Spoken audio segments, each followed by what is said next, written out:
Hey everyone, welcome back to my YouTube channel. In today's requested video, we are going to be talking about long tail keywords and why they deserve your focus for your Etsy SEO strategy. So if you want to learn how they could help you increase the chances of getting more sales, make sure that you watch this video all the way to the end. Now, if this is your first time visiting my YouTube channel, consider subscribing today. I do upload weekly videos to help you build an impactful online business. And don't forget, this is for everyone. Hit that notification bell so you'll be the first one notified of any new video that I upload. Also, if you want to scale your Etsy business to the next level, make sure that you grab my Etsy Mastery course. You will find the link right below this video. So let's go ahead and get started. So I first want to start this video by defining exactly what are long tail keywords. So long tail keywords are search terms with low search volume and low competition. And then the reason why I recommend adding them to your keyword strategy is that they're highly targeted search phrases that people are searching for with an intent to buy. And that's why they convert more. Studies have shown that people who search for specific search phrases tend to have a higher conversion rate because they're searching for what they want. So that's the reason why it helps you increase your overall sales. Even Etsy themselves recommend using long tail keywords and stop competing for popular and generic phrases. So what I wanted to do is give an example of what a long tail keyword is and how it works. So let's head over to my computer and I will show you how they work. All right, so here we are on Etsy and I'm going to show you how long tail keywords work and why you need to focus on them for your keyword strategy. So one of the main things is that a lot of people use very generic and very broad terms when they're doing Etsy SEO, and it actually hinders you to get found organically. And if you didn't get a high listing quality score, most likely your listings are buried because there's so much competition.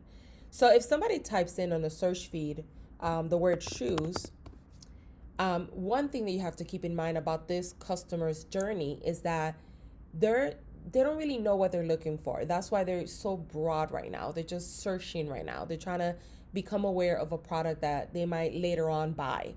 And as you can see, the term shoes has over 850,000 people using that term.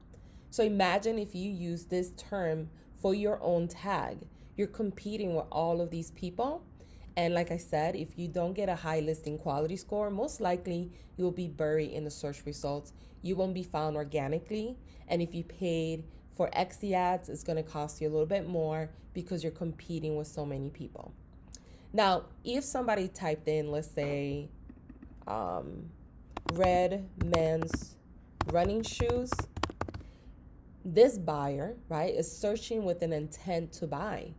My search volume or my competition went from 850,000 people to only 451. So this is the main reason why you want to focus some of your strategy by using long tail keywords, because the outcome of it is that you'll find quality people that are going to come to your store, and those people convert higher than when you use broad terms and you show your products to anyone and everyone. But keep in mind, not everyone is interested in what you sell.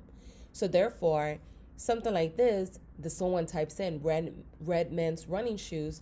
If you have those shoes like this one here, and someone clicks on the image, they're more likely to buy from you versus just getting random people in your store. Maybe they favor your listing, but they didn't buy. So you need to start focusing on this type of strategy because it will get you, like I said, more quality people. Now, keep in mind that long tail keywords do have less competition, as you can see here, and they have better targeted traffic, higher conversion rates, and they're really great for highly competitive niches. So if you're in a very competitive niche, using long tail keywords will help you stand out in that saturated market. And if the tag is longer than 20 characters like this one here, all you need to do is break them down into 2 tags. So it will be red men's, that will be 1 tag, and then running shoes will be the second tag. Keep in mind that you could use for long tail keywords 3 keywords or more, as long as it accurately describes what you're selling. So I can't wait to see you guys try long tail keywords in your own keyword strategy. If you have any additional questions about what I just mentioned, let me know in the comments below. I'll be more than happy to further explain. If you have any examples of your own listings that you need help, let me know also in the comments below. If you enjoyed this type of video, let me know as well, because I'm trying to create a lot of valuable videos that I show you, tell you, but then also show you how to use whatever I'm referring to in the video. So let me know if you enjoyed it, and thank you guys for watching.